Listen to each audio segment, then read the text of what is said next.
un largo camino.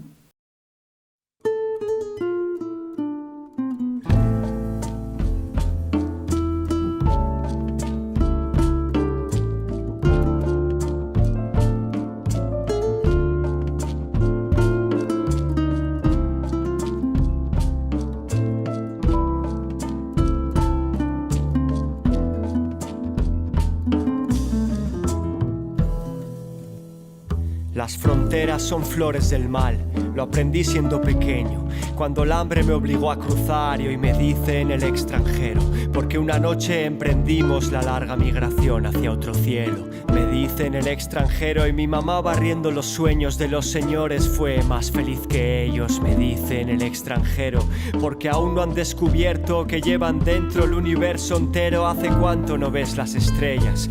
Hay tantas aquí ahora, parece que se pisan entre ellas. Es la misma hora en todos los sitios, el tiempo no existe, todo termina y vuelve al principio. Perdí a mi familia y un extraño me abrazó, me dijo estamos todos solos. Jamás volví a estar solo, no sé de dónde somos, yo canto la belleza de estar vivo y eso es todo, porque eso lo es todo. Dicen que son ricos porque tienen caseríos, rico yo, todo lo que ven mis ojos es mío. Nadie nació para ser siervo, quien no es feliz debe partir, como parten las aves del invierno, como una caravana de sueños. Cruzan el desierto los sureños, pa' mandar plata a casa del viejo. Atrás se quedan los que esperan, sin saber si volverán, sin saber si llegarán siquiera.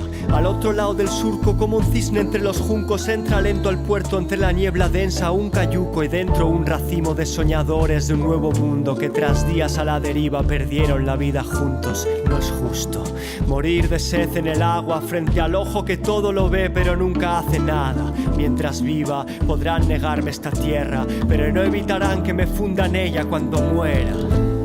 Estoy de paso por lo eterno, en cada instante, en lo infinito, en cada grano del universo.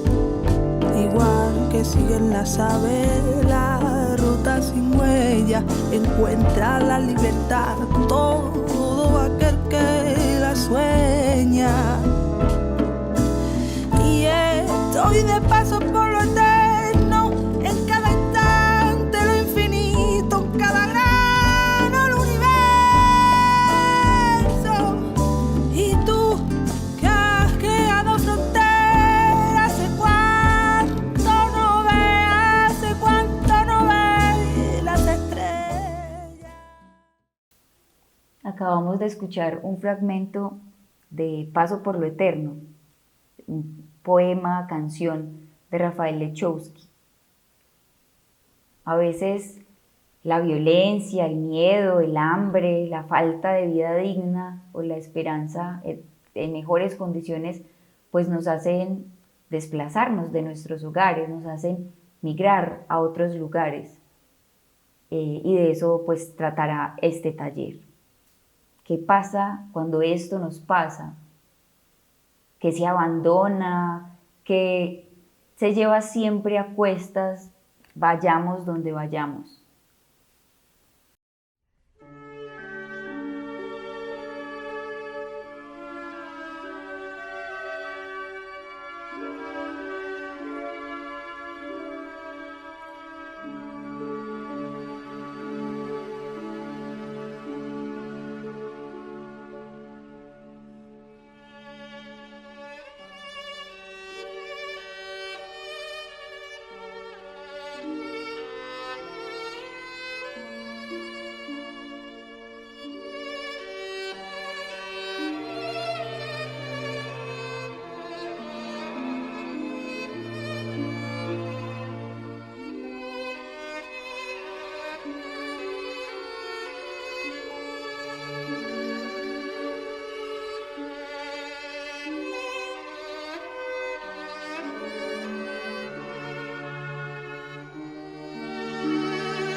A veces partimos buscando mejores condiciones de vida y dejamos de ser vecinas para ser extrañas, extranjeras, y las ciudades se nos vuelven monstruosas, gigantes, y nosotras pues nos volvemos chiquititas. ¿Alguna vez eso les ha pasado? ¿Alguna vez se han sentido rodeados de bichos extraños o si han sentido que ustedes mismas, ustedes mismos son como un bicho raro en medio de la multitud? ¿Conocen a alguien que haya tenido que dejarlo todo para buscar un lugar mejor donde vivir? ¿Ustedes han tenido que marchar? También la literatura nos habla de estas cosas. Aquí tenemos pues 2 libros, Emigrantes, de Shaun Tan y Eloísa y los bichos, para conversar sobre estos temas. Entre otros, tenemos también Un largo camino, que es de donde toma el nombre este taller. Y pues vamos a leerlo.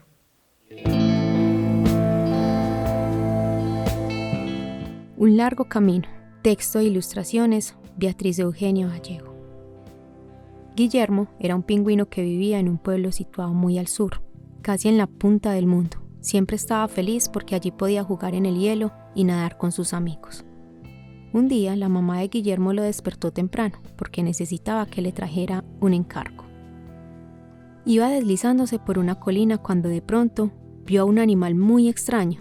Se fijó con atención y se dio cuenta de que tenía pico, de que tenía alas, de que era también un pingüino, pero definitivamente era diferente a todos sus conocidos. Cuando llegó a la plaza se encontró con Mario, su vecino, quien le contó que habían llegado muchos como ese. Mario estaba preocupado. Esos pingüinos eran enormes y ni siquiera se dignaban a mirarlos. Era raro para Guillermo ver tanta gente desconocida en las calles. Mario y Guillermo les oyeron decir a los pingüinos que acababan de llegar que se iban a quedar para siempre allí, porque la región era preciosa, pero no eran amigables e intentaban quitarles la comida a los demás. Y poco a poco empezaron a ocupar todos los espacios. Guillermo, Mario, sus familiares y amigos se sentían angustiados, se reunieron y comentaron que no querían vivir así, luchando por los alimentos y sintiendo que su pueblo ya no era un lugar agradable, donde todos se ayudaban. Intentaron hablar con los nuevos habitantes, pero ellos no les dirigieron la palabra, así que trataron de sacarlos de allí. Sin embargo, estos eran muy grandes y se resistieron a irse. Al final, Guillermo y sus parientes decidieron buscar un nuevo hogar. Y a pesar de que él también pensaba que era lo mejor, se sentía triste. No sabía qué iba a encontrar. Definitivamente necesitaba un abrazo. Al otro lado del mundo vivía Ana, una osita de color café. Ella adoraba su vida en el norte y sus ratos preferidos eran los que pasaba con su mamá junto al río, viendo el agua que corría haciendo mucho ruido. Una tarde que Ana venía distraída, pasó a su lado algo rarísimo. Era peludo, como ella, con la nariz negra y las patas fuertes, pero a Ana le costaba trabajo creer que era un oso.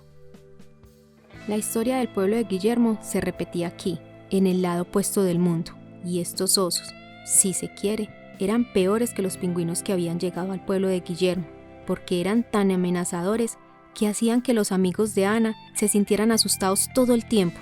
Luchaban igualmente por la comida. E igualmente, casi siempre se quedaban con ella, hasta que un día Ana y los suyos también decidieron irse. Fue una despedida muy dura, porque el abuelo se quiso quedar en su vieja casa. No se sentía con fuerzas para iniciar una nueva vida. Las dos familias viajaron por varios días y llegaron casualmente a la misma ciudad. Y encontraron que allí todo era diferente. En vez de ser de hielo, el piso era de cemento y las comidas eran como de otro mundo. Al principio fue difícil, pero se fueron adaptando. En el colegio, la profesora intentaba que Guillermo se sintiera a gusto, pero los otros niños lo miraban como si hubiera venido de otro planeta. Y a Ana nadie la invitaba a jugar en los recreos. Guillermo extrañaba sus paisajes de hielo y sabía que los llevaría dentro de sí para siempre. Ana también lo hacía, miraba fotos de su pueblo en el norte y recordaba sobre todo a su abuelo, los cuentos que le contaba, las largas caminatas que daban por el bosque. Un día, A la salida del colegio, Guillermo y Ana se pusieron a hablar y se hicieron amigos. Conversaban, se reían y jugaban. Guillermo encontró por fin quien le diera ese abrazo que tanto estaba necesitando, cuando él le hablaba de su pueblo y de la vida que echaba de menos. Le parecía que Ana se crecía y podía envolverlo con sus brazos. En clase, la profesora inventó un juego divertidísimo. A veces Guillermo o a veces Ana pasaban adelante y contaban 2 verdades y una mentira. Los otros niños debían adivinar cuál era la mentira. En ocasiones eran historias tristes, pero en otras se reían hasta que les dolía la barriga, porque eran recuerdos o inventos muy chistosos. Es un juego que podrías ensayar con tus amigos. Por las tardes, cuando salían del colegio, Ana y Guillermo encontraban formas de pasar el tiempo que eran distintas a las de sus pueblos, pero que les encantaban.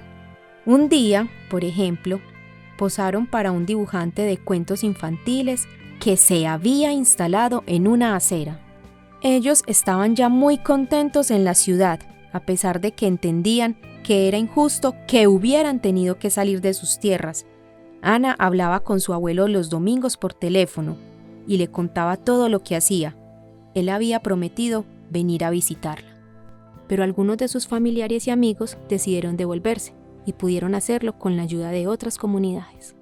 Aquí y allá, otra vez en sus lugares de origen o en esta ciudad llena de sorpresas, con los recuerdos de lo que vivieron y creando otros distintos, empezaba una nueva mañana para todos.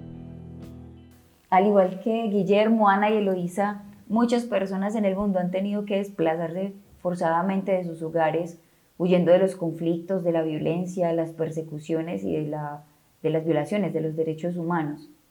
Actualmente, casi 60 millones de personas en el mundo han sido desplazadas por la fuerza, convirtiéndose en refugiados, en desplazados internos o en solicitantes de asilo. Y se trata de la cifra más alta desde la Segunda Guerra Mundial. Con este panorama que parece increíble, pero según la Consultoría para el Desplazamiento Forzado y los Derechos Humanos, Colombia sigue siendo el país con mayor número de desplazados en el mundo. A propósito de lo anterior, el informe de tendencias globales de desplazamiento forzado del ACNUR pues indica que en Colombia había para finales de 2020 poco más de 8 millones de personas desplazadas, siendo, como dijimos, la nación con la cifra más alta en el mundo de desplazamientos.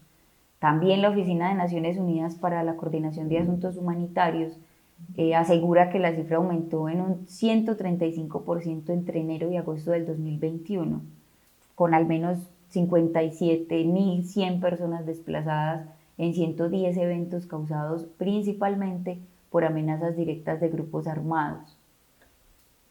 Todos estos movimientos, violencias, nostalgias, desarraigos, recuerdos y olvidos forzados dejan huellas en quienes somos y en cómo habitamos. La tristeza del alma a veces hace doler la cabeza y pone maluca la panza, ¿cierto? El cuerpo se enferma porque el espíritu se achicopala y esas cosas, aunque parecen un aire invisible, siguen siendo huellas de lo que ya no es y de lo que viene siendo la vida. Pero también todo eso que sentimos, que queremos, que añoramos, se convierte en pequeñas huellas que dejamos en los nuevos lugares que habitamos. ¿Lo han notado? Gallinas, flores, caballos, ollas comunitarias, todas estas cositas que vemos en nuestros barrios van siendo también huellas de esa vida que se quedó pues en otro lado. Estamos hechas de retazos, definitivamente, pedacitos de otros seres humanos, de olores, sonidos, costumbres heredadas, adoptadas, impuestas, usurpadas y transformadas. Si todos somos un poquito de todo y de nada, ¿para qué tanta frontera? ¿Para qué tanta exclusión? ¿Por qué tanto temor a lo extranjero? La isla, Armin Greder. Una mañana, los habitantes de la isla encontraron a un hombre en la playa, donde la corriente del mar y el destino habían arrastrado su balsa. Él se levantó cuando los vio acercarse. No era como ellos.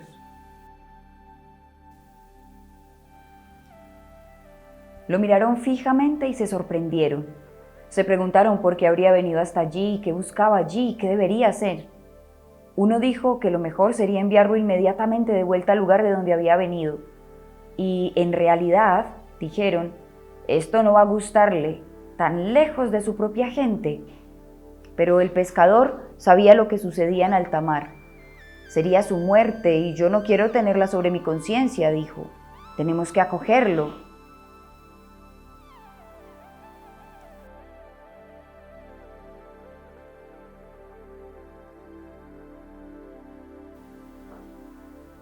Así que lo acogieron.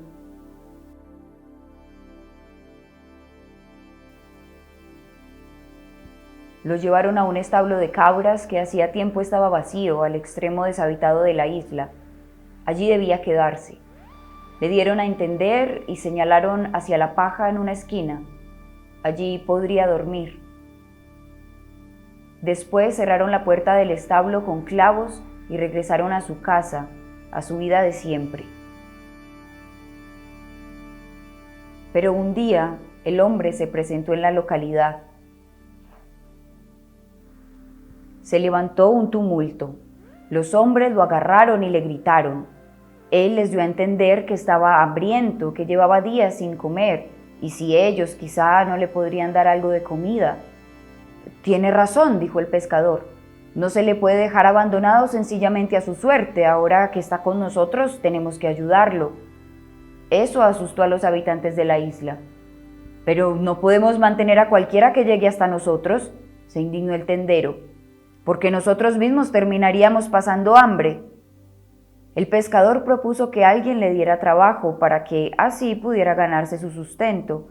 Y además, dijo en voz baja, podríais pagarle menos que a uno de aquí. ¿No le vendría bien al tabernero tener ayuda en la cocina?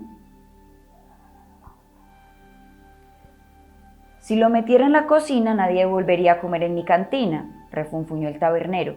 Dale tú mismo trabajo. Pero en la barca del pescador solo había sitio para uno. El carpintero se acordó de lo mal que estaba hecha la balsa. Seguro que no tenían ni idea de cómo se manejaba un martillo. El carretero solamente dijo, mírenlo bien, yo necesito a alguien fuerte que sirva para cargar. Y aunque al cura le daba lástima, la voz del hombre no encajaba en su coro. Bueno, entonces tenemos que unirnos, dijo el pescador, y cuidar conjuntamente de él. Piensen, lo hemos acogido y aunque no sea uno de los nuestros, somos, sin embargo, responsables de él. Finalmente, el propietario de la fonda estuvo dispuesto a cederle los restos de comida que normalmente arrojaba a los cerdos. Después llevaron al hombre de nuevo al establo de las cabras y reforzaron la puerta con el fin de que, en el futuro, no alterara más el orden público. Pero ahora el hombre intranquilizaba a la gente. Ellos no le habían pedido que viniera y aún así allí estaba. La bondad de los habitantes no había sido el final, sino un comienzo. Lo habían acogido en su isla y ahora se lo encontraban en sus vidas. Estaba presente en sus días y también en sus noches, cuando se asustaban al soñar con él. Los hombres corrían la voz sobre una amenaza cuando se hablaba de él. Las mujeres se quedaban en la cocina y advertían a sus hijos de que no se acercaran al establo de las cabras. Y el maestro habló solemnemente sobre los salvajes y sus costumbres. Come con las manos, sabía el mesonero, y come huesos. Si no terminas la sopa, vendrá y te llevará, advertía una madre a su hijo. Los niños tienen miedo de él, informó preocupado el maestro por la noche en el bar. Estoy seguro de que nos mataría a todos si pudiera, dijo el vigilante. Extranjero, extiende el pánico, decía el periódico con grandes titulares. El miedo se extendió.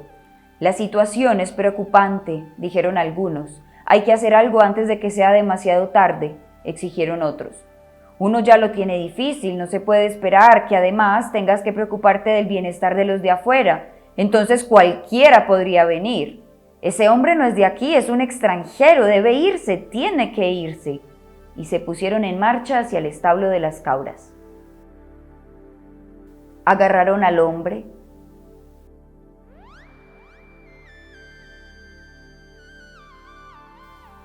lo llevaron a su balsa y la empujaron hacia las olas.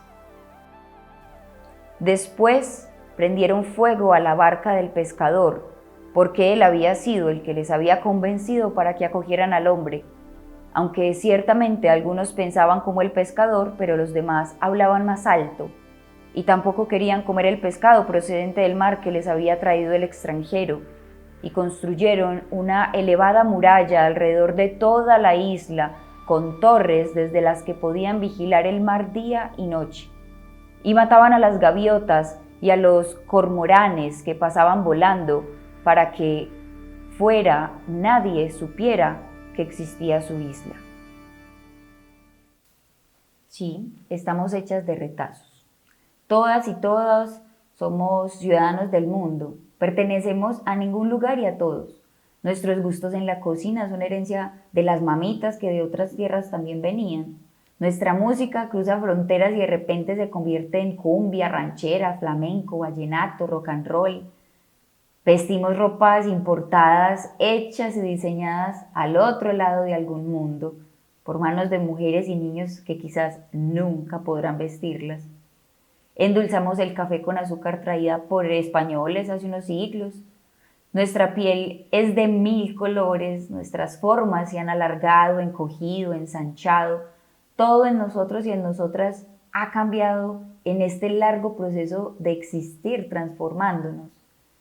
¿Qué sentido tiene entonces el señalamiento, la exclusión, el odio y el temor a lo diferente? ¿Qué ganamos y qué perdemos cuando nos aislamos en nuestros propios prejuicios? ¿Qué sentido tiene ser rechazados solo por existir? ¿Rechazamos nosotros a otros por ser diferentes o porque les consideramos inferiores a nuestros estándares? ¿Sentimos igual hacia un extranjero europeo con cara de rico que a un extranjero latino con apariencia pobre como nosotros? ¿Qué de los y las otras hay en nosotras mismas si somos tan diferentes? Tal vez no esté en nuestro poder evitar el desplazamiento forzado y la migración, pero sí tenemos la capacidad de transformar la manera de convivir con aquellas personas que lo han padecido. Tal vez nuestra oportunidad más inmediata sea procurar que la vida para esas personas pues sea más empática, amable y vivible. Entonces pongamos nuestras ideas en marcha.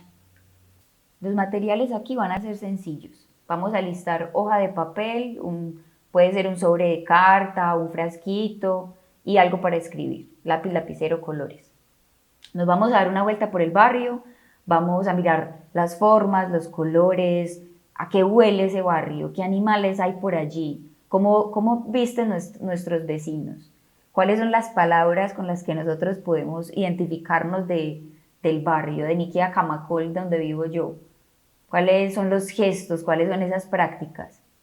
Nos vamos a sentar por ahí, en una tienda, en el parque, en una esquinita. Y en una hoja de papel vamos a escribir una carta dirigida al que la lea. Nos vamos a poner en el lugar del extranjero y vamos a contar lo que sentimos siendo allí un extraño. Vamos a hablar de esas huellas que encontramos y vamos a cerrar con una pregunta o con una invitación que queramos hacerle a la persona que encuentre la carta. Luego pues ya la vamos a preparar para salir, la podemos meter en un frasquito transparente, la podemos doblar en una figura de origami o la podemos empacar en el sobre de carta. En el sobre o en el frasco o en la figura vamos a escribir en letras vistosas algo que invite a la lectura. Léeme, esto es para vos, si me encuentras léeme, lo que ustedes quieran. Y luego pues vamos a dejar esa carta en un lugar público. La vamos a dejar en una banca, la vamos a colgar de un árbol, en una mesa de un establecimiento, en un teléfono público, en la silla del bus, donde ustedes crean que alguien puede encontrarla. Si es posible, dependiendo del lugar que elijan, pues pueden esconderse cerca para observar qué pasa con esto, ¿sí? También pueden hacer algunos registros fotográficos Y sería muy chévere si podemos difundir en redes sociales contando la experiencia para que otras personas también se animen a hacerlo.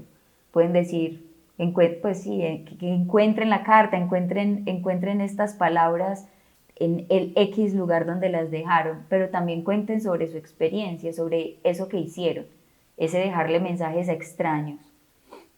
Y pues en la bitácora, como de costumbre, vamos a alojar las memorias de esta acción, qué encontramos, qué variaciones hicieron también en el artefacto, cuál es el lugar que eligieron, cómo se sintieron y pues qué reflexiones, qué preguntas, qué contrapropuestas y qué otras palabras nos quedan después de este abordaje literario y también de pues acercarnos a este tema.